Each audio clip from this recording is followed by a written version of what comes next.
సముద్రం మీద ఒక చిన్న పడవలో ఆర్య స్టార్క్ కూర్చుని ఉంది. బ్రావోస్ అనే కొత్త ఊరి దగ్గరకు వెళ్తోంది. ఆకాశంలో భారీ టైటాన్ ఆఫ్ బ్రావోస్ విగ్రహం కనిపిస్తుంది.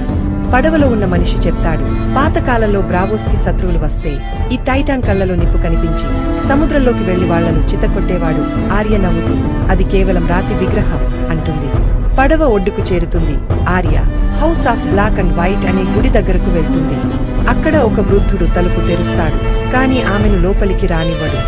ఆర్య బయటే కూర్చుని వర్షంలో తడుస్తూ ఎవరో రాక కోసం ఎదురు చూస్తుంది. ఇంతలో వెస్టరోస్లో బ్రియన్ ఆఫ్ టార్త్ తన సహాయకుడు పాడ్రిక్ తో ఒక సత్రంలో ఉంటుంది. అక్కడ సాన్సా స్టార్క్ లిటిల్ ఫింగర్ తో కలిసి కనిపిస్తుంది. బ్రియన్ సాన్సాను కాపాడాలని, ఆమెకు సహాయం చేయాలని అనుకుంటుంది. కాని సాన్సా, నీవు లానిస్టర్లతో ఉన్నావు, నీమీద నమ్మకం లేదు అని చెప్పి బ్రియన్ సహాయాన్ని తిరస్కరిస్తుంది. లిటిల్ ఫింగర్ సైనికులు బ్రియన్ను ఆపడానికి ప్రయత్నిస్తారు, కాని ఆమె పాడ్రిక్ తో కలిసి తప్పించుకుంటుంది. బ్రియన్ మనసులో ఒకటే ఆలోచన, సాన్సా సురక్షితంగా లేదు, నా వాగ్దానం నెరవేర్చాలి. కింగ్స్ ల్యాండింగ్ లో సెర్సీ లానిస్టర్ తన కూతురు మిర్సెల్లా గురించి ఆందోళన చెందుతుంది. మిర్సెల్లా డోర్న్లో ఉంది. అక్కడ పరిస్థితులు ప్రమాదకరంగా ఉన్నాయి. జైమీ సెర్సీని ఓదార్చి, నేను డోర్న్కి వెళ్లి మిర్సెల్లాను తీసుకొస్తాను అని చెప్తాడు. జైమీ బ్రాన్ అనే సైనికుడితో కలిసి డోర్న్కు బయలుదేరుతాడు. సెర్సీ తన శత్రువులను ఎదిరించడానికి కొత్త పథకాలు వేస్తుంది.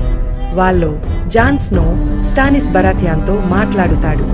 స్టానిస్, నీవు నా వైపు చేరితే నిన్ను జాన్ స్టార్క్ గా చేసి వింటర్ఫెల్ కు లార్డ్ గా నియమిస్తాను అని చెప్తాడు. జాన్ ఆలోచనలో పడతాడు, కాని తన నైట్స్ వాచ్ ప్రమాణాన్ని గుర్తు చేసుకుంటాడు. నేను నా వాగ్దానం ఉల్లంఘించలేను అని చెప్పి స్టానిస్ ఆఫర్ను తిరస్కరిస్తాడు.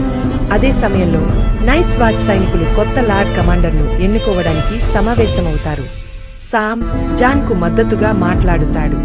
ఎన్నికల్లో జాన్ గెలుస్తాడు, కొత్త లార్డ్ కమాండర్ అవుతాడు. అతని ముందు ఇప్పుడు భారీ బాధ్యత ఉంది. మీరిన్లో డేనరీస్ టార్గేరియన్ పాలన సమస్యలతో నిండి ఉంది. ఒక గుండు సైనికుడు సన్స్ ఆఫ్ ది హార్పీ అనే శత్రు బృందం సభ్యుడిని చంపేస్తాడు.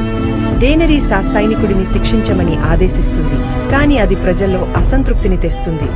ఆమె న్యాయం కోసం ప్రయత్నిస్తుంది, కాని అందరినీ సంతోషపెట్టడం కష్టమవుతుంది. రాత్రి డేనరీస్ ఒంటరిగా ఉంటుంది. ఆమె డ్రోగన్ అకస్మాత్తుగా కనిపిస్తాడు. డేనరీస్ అతని దగ్గరకు వెళ్తుంది, చేయి అందిస్తుంది, కాని డ్రోగన్ ఆమెను విడిచి ఆకాశంలోకి ఎగిరిపోతాడు. డేనరీస్ మనసు ఆందోళనతో నిండిపోతుంది. బ్రావోస్లో ఆర్య ఇంకా house of black and white బయట ఎదురు చూస్తోంది. ఒకరోజు ఆ వృద్ధుడు మళ్లీ కనిపిస్తాడు, కాని ఈసారి అతను జాక్వెన్ హెగార్గా మారిపోతాడు. నీవు సిద్ధంగా ఉన్నావా అని అడుగుతాడు. ఆర్య తన కొత్త జీవితాన్ని మొదలు పెట్టడానికి అతనితో గుడి లోపలికి వెళ్తుంది. Arya house of black and white లో ఏం నేర్చుకోబోతుంది? జాన్ స్నో లార్డ్ కమాండర్గా ఎలాంటి సవాళ్లను ఎదుర్కొంటాడు? డేనరీస్ డ్రోగన్ను మళ్లీ కలుస్తుందా? తర్వాత ఏం జరుగుతుందో తెలియాలంటే మరో ఎపిసోడ్ చూడాలి.